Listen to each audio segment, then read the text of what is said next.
Okay. All right, so for the next time, you can start looking at the questions in section 5, which you probably already did.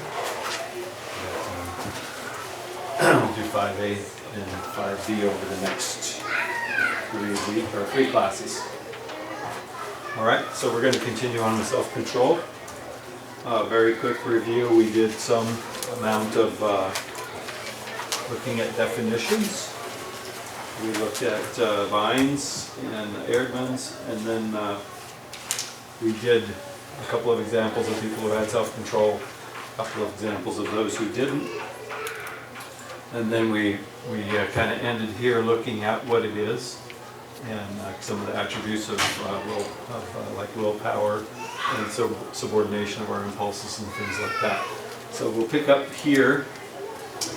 And so we're looking at these kind of just as a high-level view. We're going to look in some more detail at many of these things. So we're just kind of whetting your appetite here for these things. So how do we get it?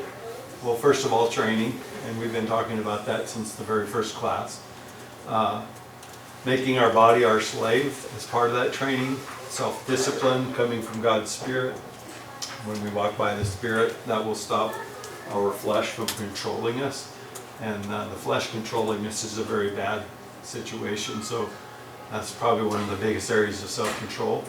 Sometimes that's the hardest one to stay in the Spirit always when the flesh sometimes just grabs us. Yep. Flesh is very persistent. It doesn't take no for an answer very easily. So putting on the armor, we're going to see that a little bit. Is a way of viewing self-control because it's a way of protecting ourselves. It's also a defensive mechanism. Self-control is a step in our growth. We're going to see that in several scriptures. It's a fruit of the Spirit. Working and staying busy can be an exercise in self-control. And we'll show you how that fits together. Self-control and discipline are learned, practiced, and mastered. It's hard work. Requires being awake, sober, and alert. And in fact, sober and alert are words that are used for self-control. And then it requires some other skills like self-sacrifice, self-denial, self-discipline, reforming ourselves, self-examination, disciplining ourselves in humility. The world thinks that last one is what keeps Christians from having a good life. Yeah. But it's what gives Christians a good life. It's true. The world's view is you got to be on top of the heap. Yeah. It's kind of that. I think somebody mentioned it in the sermon. He who dies with the most toys wins. That's kind of that view of life. We have a different view of life than most others. So these are things that will help us to get self-control, and we're going to look at those over the next few classes. And then what do we get because we have self-control, or what's the result? Well, there are some negative results, like if you lack self-control, you can't stop those people who are aggressive towards you or people who are trying to tempt you. We see that you'll have a problem with anger. The Word of God will help us with that. Without self-control, we'll bless and curse out of the same mouth, and that's not a wise thing to do. We'll find out that our tongue is very tough to control, and if we have a lack of self-control, it will be a problem for us, and it will actually corrupt our whole body. Selfishness and self-ambition, they become part of this problem of not having self-control. And so we're going to see longer term here that selfishness is really at the core of a lot of this, and it causes a lot of the evil and the evil practices that we are involved in. Stubbornness and strong-willed attitudes are also part of the problem. This is kind of a tough one because when you raise your kids, what do you raise them to be? Independent. You want them to be strong, right? Confident. Yeah. Well, that sometimes can go against us. So there's a balance here to how we have to do this. Areas of life that get out of order when we lack self-control, we'll look at some of that. We can become selfish, we can become arrogant, proud, and self-righteous. And then this is a big one, I think, especially nowadays, not being content with what we have. Causes us to be faced with more temptations. The more you want, the more the temptations get a hold on you.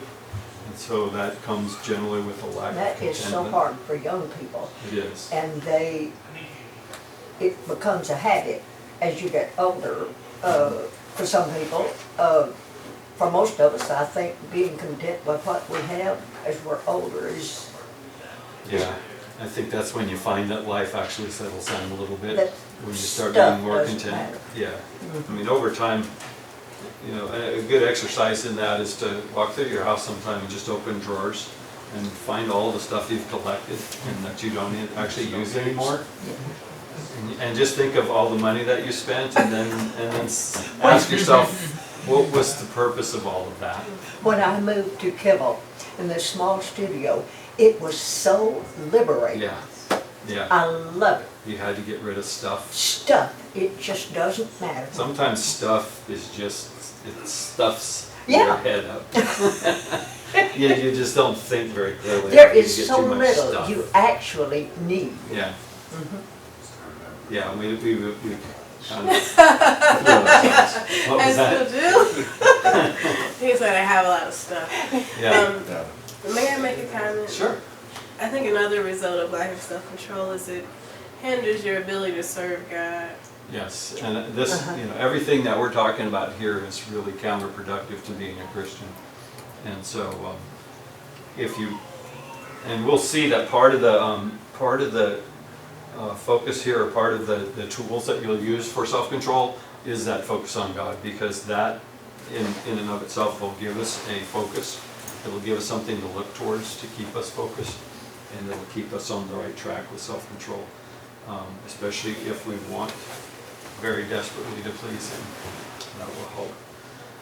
All right, so we talked about choices quite a while back, decision-making choices. When we make bad choices, is that always a sign that we lack self-control?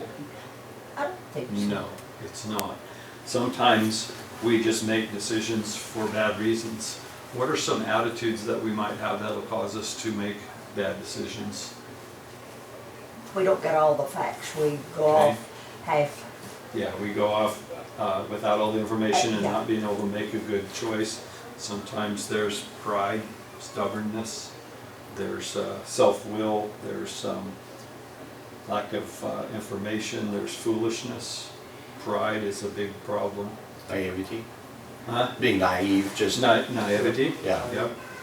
And so sometimes those are bigger reasons, so it isn't always a sign that you have a lack of self-control, but we have talked about ways to strengthen many of those areas, and as a part of the self-control discussion, we're going to talk about pride and things like that. Certainly foolishness is kind of to get rid of foolishness, you try to become wise, and that's fixed by knowledge and experience. So let's talk next about, there's just a couple small topics here. Is working and staying busy an exercise in self-control? It actually can. Yeah, I think so. It can be. When we talked about David on the rooftop, what did we say was one of his problems? Shouldn't have been out there. And he had too much Had too much time on his hands, didn't he? Time on his hands.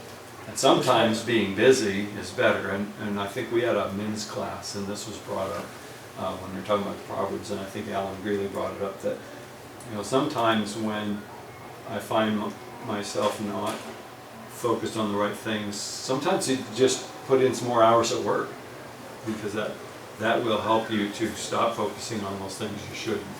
And so what are some other things we can do to help us not have too much time on our hands? Meditate, pray. Study, Study. Prayer. prayer.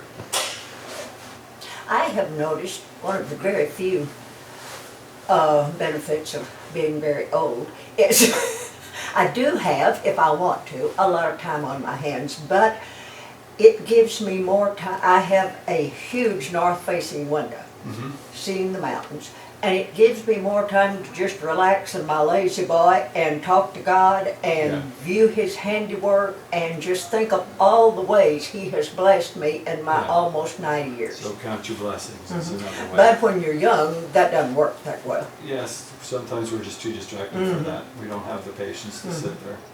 I think it's key with all these things is to understand there's a law of empty spaces. Mm-hmm. And if you understand that there's a law of empty spaces, you will always fill it with something. Mm-hmm. And if, in fact, you have these things in your life that you don't have as much control over, if you're going to try to take those out of your life and get away from them, you have to fill them with other things. Yep. Whether it's the things that you were just talking about, maybe it's serving other people, just getting out of the house if you have a problem with things that you do while you're in the house when you're home alone, whatever it is, you always have to fill it with something else. Uh-huh. Now it just might be serenity, study. I mean, it doesn't mean physically doing something, but it might be, you know, all the above. I mean, Yep. you just always have to fill it And with we something learned else. that in Luke chapter 11, verse 24 through 26 with the evil spirit that came in. Sometimes if you don't fill that, according to that teaching, if you don't fill it with something positive, 7 things that are even worse than the one thing you got rid of are going to move in and take you over. So it really is important. I mean, that 7 times Yep. view is to tell you how important having too much time on your hands is as a problem. Okay.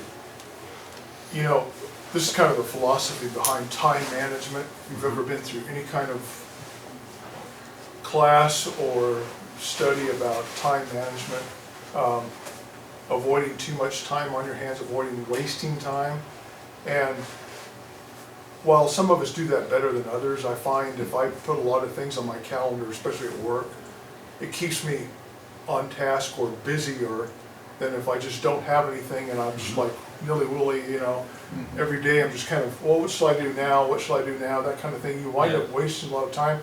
And the way that I think this applies spiritually is you can use that for study, for prayer, meditation, those kinds of things.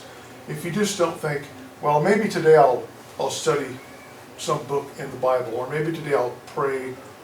Well, you might do that for a certain time period, but if you block it out and say, I'm going to do this for 20 minutes, 30 minutes, it might be a discipline where you fill your day up. And that discipline is something we're going to talk about as a cornerstone or a foundation of learning self-control. Sometimes we learn self-control by doing the little things, not by doing the big things. So we'll talk more about that as we go. All right, so let's look at some scriptures relating to self-control. We'll spend the rest of this class on that, and then the next class we'll start looking at, what do we need to do to gain self-control? What do we need to learn how to do that better? So these are some things here that that shows that self-control is part of the Christian character. It's something that God expects us to have. As we look at these scriptures, we see in Galatians 5:22, the fruit of the Spirit is love, joy, peace, patience, kindness, goodness, faithfulness, gentleness. There's our word self-control. Against such there's no law. Now, if we look at fruit of the Spirit, if you break that down, fruit of the Spirit is, to me, that's the benefit of putting the word into action in your life. Fruit is benefits. The Spirit is God's word. The fruit of the Spirit is benefits of studying and putting God's word into practice. And so the benefit is we're going to grow. And if we put that into place, we will grow in all of these aspects, including self-control. And we talked in our first self-control class about how pervasive the idea of self-control is. It's in everything that we do. And so that's such an important skill. Titus chapter 2, verse 11. The grace of God has appeared, bringing salvation to all men, instructing us to deny ungodliness and worldly desires, and to live sensibly, righteously, and godly in the present age. Now that word sensibly there is our word. That's the word for self-control. And so if we're going to deny ungodliness and deny worldly desires, that's going to take self-control. And so if we get rid of those and instead put self-control in, we'll be better off. If we don't do this, basically this says the grace of God has appeared, bringing salvation to all men, telling us to do this. Well, He brought salvation and told us to do this. If we don't do this, we don't have salvation. So it's that important. Okay, and then in 1 Timothy 3, we see that an elder needs to have this idea of self-control. In Titus 1, same topic as elders, he must be self-controlled. Then we start looking at various categories of people. Older men are to have self-control. And we're going to find out that older women need to have it. We're going to find out that the younger women need to have it. We're going to see that the young men need to have it. So who have we left out of that? We got them all, didn't we? Everybody needs to have it. So in that one passage, it tells us that everybody needs to have self-control. You know, I never thought about the last of that verse before, but if we don't do these things, we are dishonoring God. We are. And, I mean, you know, I've always known that that's scripture and that was what to do, but it just never hit me, I guess, like it did just now when I saw that we will be dishonoring God if we don't practice self-control. And not only do we dishonor God, I mean, that's the most important, absolutely, but we also disrespect the next generation. If we don't practice it, in both cases, it talks about encouraging the young women and also urging the young men. So if we don't practice it ourselves, there could be somewhat of a spiral downward because we're not holding the banner high like we should and teaching and urging the next generation. So they have to lift the banner back up and raise it up higher than we were for the next generation. And So it is something that we learn. And it is something that, to make a really solid impression on us, if our parents don't have it, we're going to have a harder time learning it. So we as parents need to make sure we set the right example. In 2 Peter here, we learn that self-control is part of a growth cycle. Here he says in verse 4 that he wants us to become partakers of the divine nature so that we can escape the corruption that's in the world by lust. Corruption in the world by lust. So the world is corrupted by their lust because they don't have enough self-control to keep themselves from doing these things. And if we're going to put on the divine nature, we can't do that. And so verse 6 here says, in your knowledge, we need to add self-control, in our self-control perseverance, in your perseverance godliness. And there are other things up here that we're adding. And so as we add one thing upon another, we're building on a foundation. Self-control is part of that foundation that we're building. In verse 10 here, it says, be all the more diligent to make certain about his calling and choosing you, for as long as you practice these things, you will never stumble. And so growth is important. If we're going to escape worldly lust, self-control is important. And if we have all these attributes here, including self-control, we will not stumble. Good solid foundation to be able to build off of. So everyone needs to have self-control. We just saw that. We saw elders, we saw every individual brought up, and we need to grow and mature in our self-control because there's an expected growth here that we're supposed to be doing. Let's talk about physical self-control. So in the physical realm it's important, and we understand that. Paul uses this example here about training. Do you not know that those who run in a race all run, but only one who receives the prize? Run in a race, run in such a way that you may win. Everyone who competes in the games exercises self-control in all things. They then do it to receive a perishable wreath, but we an imperishable. Therefore I run in such a way as not without aim. I box in such a way as not beating the air, but I discipline my body, I make it my slave, so that after I have preached to others, I myself will not be disqualified. So he says self-control here, but what's the other words he uses for self-control here that are very important? It's this word discipline. I discipline my body and make it my slave. Doesn't that sound like self-control? Self-control is to have such control of your body that it's your slave. And that means that it will do what you tell it to. That implies that we know what a good slave is all about, which he's also going to talk about. So this is making my body do what I want my body to do. Now we have lusts and things like that where bodily discipline is very important because it affects the spiritual. But this is also an example of, because you know how important it is to be disciplined physically, you should also know how important it is to be disciplined spiritually and take control of things. Okay, 1 Thessalonians. For this is the will of God, your sanctification. So you are being set apart. God wants you to be set apart. And the way He wants you to do that is He wants you to abstain from sexual immorality, that you will know how to possess your own vessel in sanctification and honor. So this is self-control. You're being set apart means that you're going to be able to control yourself. Sexual immorality, is that an easy topic? No. Sexual behavior is very complicated, but it's also, God gave everyone such a strong desire in that area that it's kind of like handing someone a gun.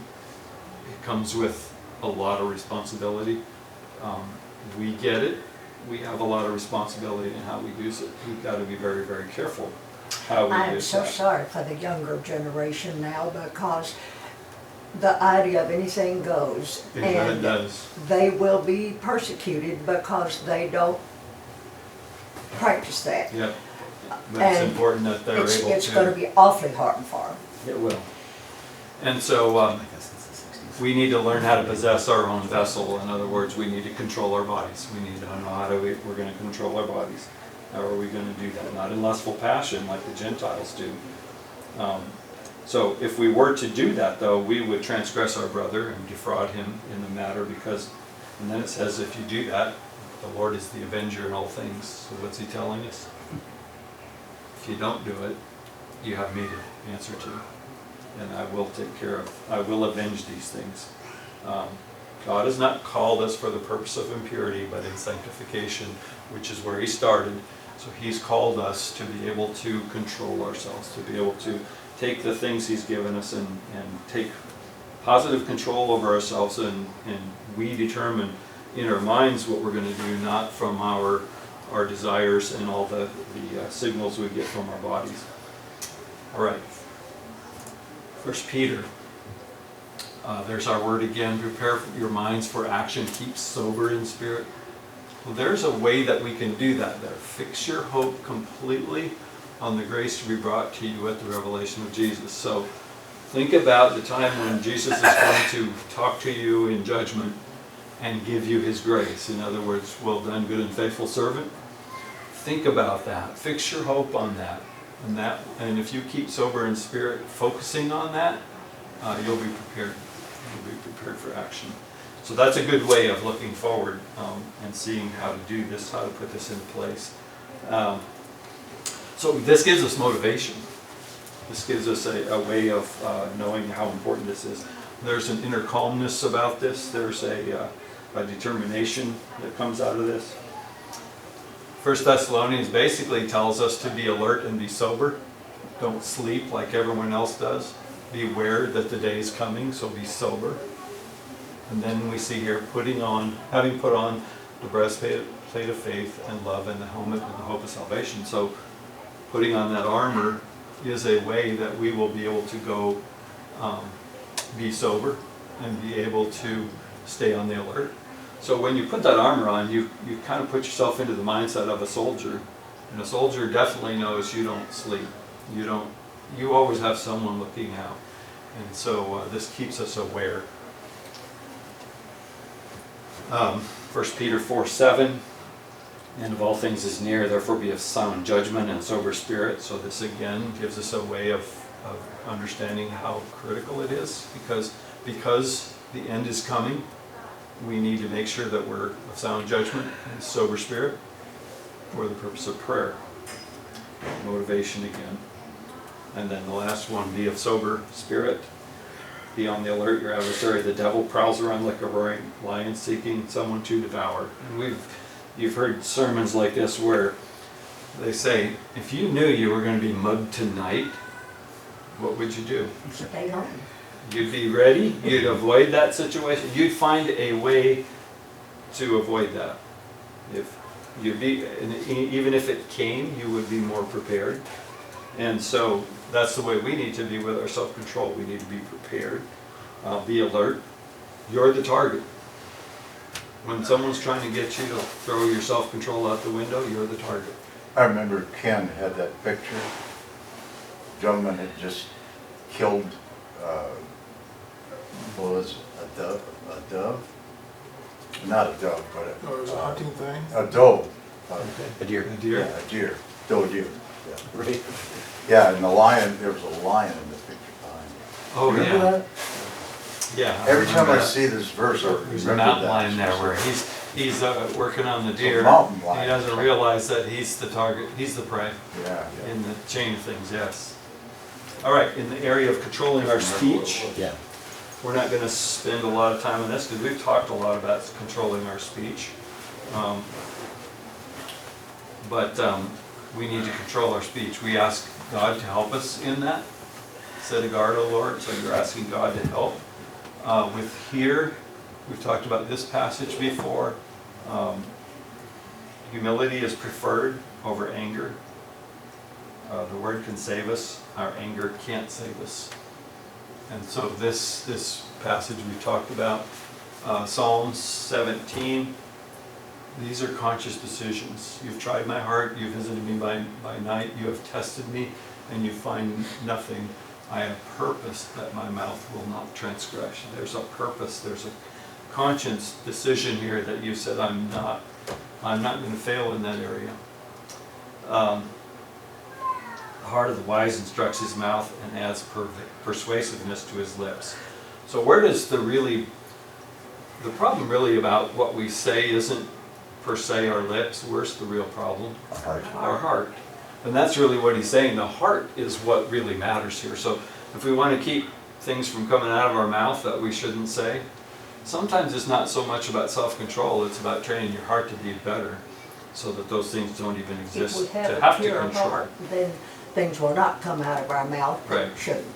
And sometimes that's kind of your proactive way of addressing self-control, right? Instead of letting the temptation hit you, you just address the temptation before it ever happens so that that isn't going to be a problem for you.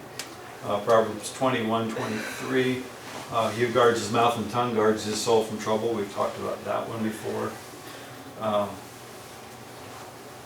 Ephesians 5, don't be hasty in word or impulsive in thought to bring up a matter in the presence of God. Why wouldn't we want to do that? God's sovereign, right? We don't talk to God flippantly.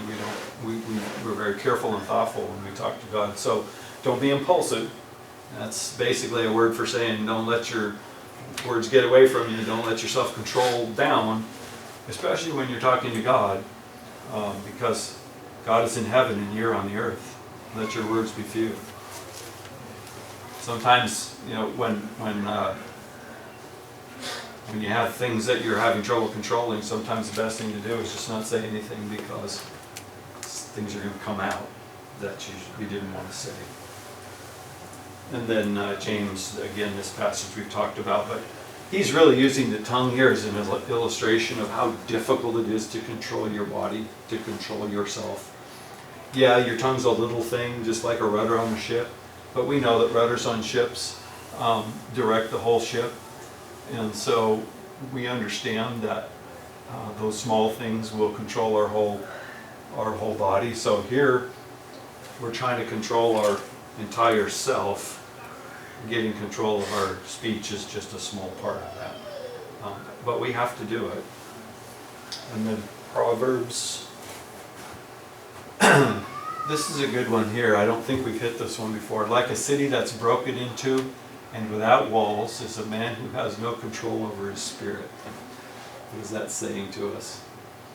Easy to be overrun by anything that comes our way. Anything that comes your way. If you're wide open to anything, you're wide open to everything, and so you're in trouble.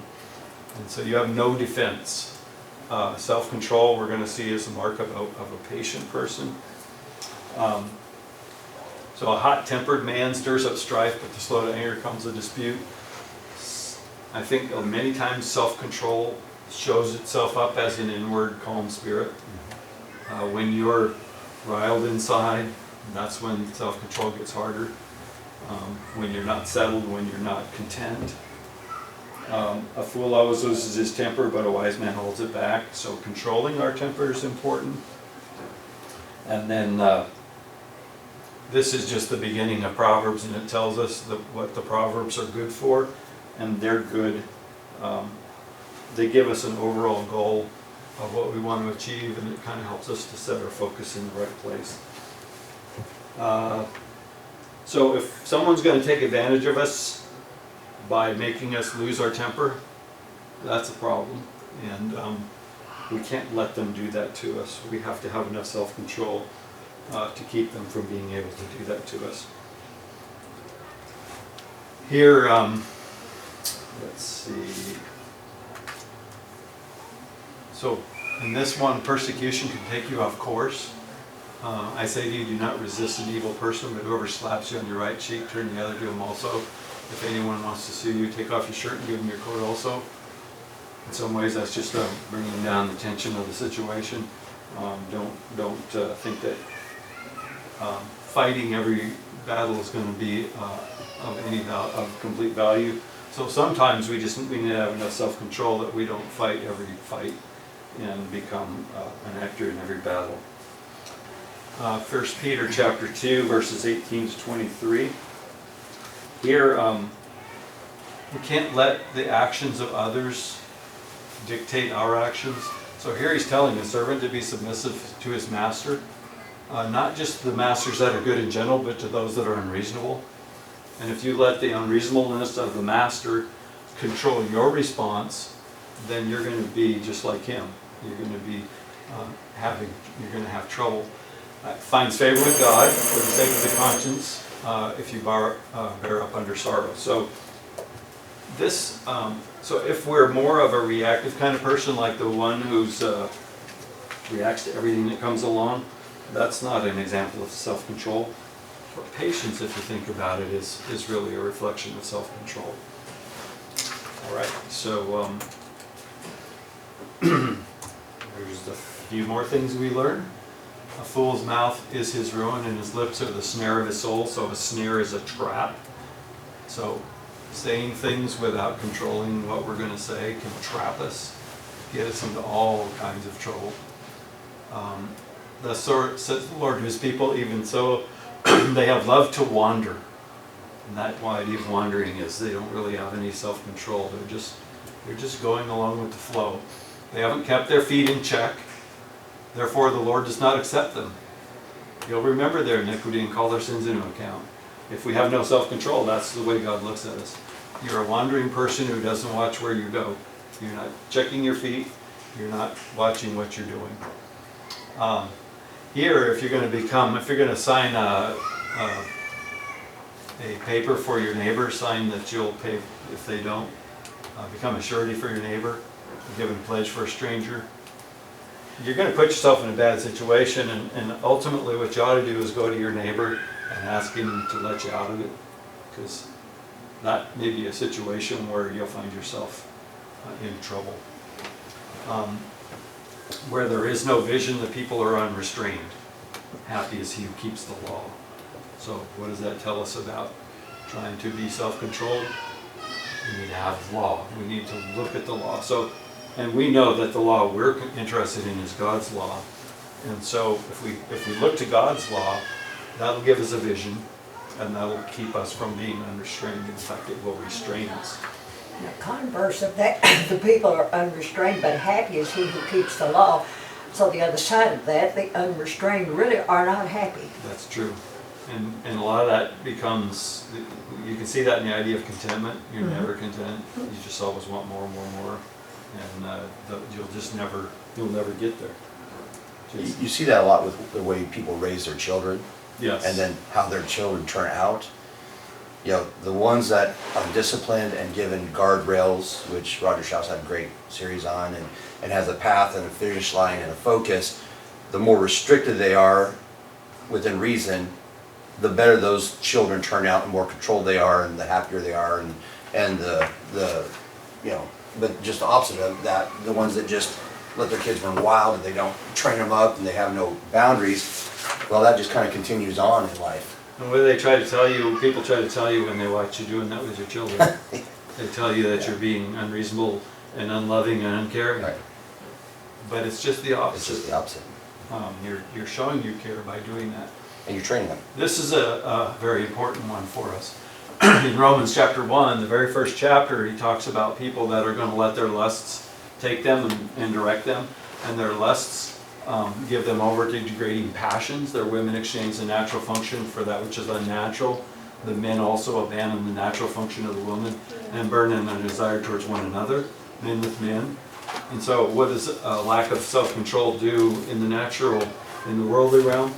It takes us completely off course, and we can see that very vividly in our society today, how far off course it's taking us. And we talk about everything being redefined, even pronouns now are being challenged, right? Which is totally ridiculous. But this is what happens.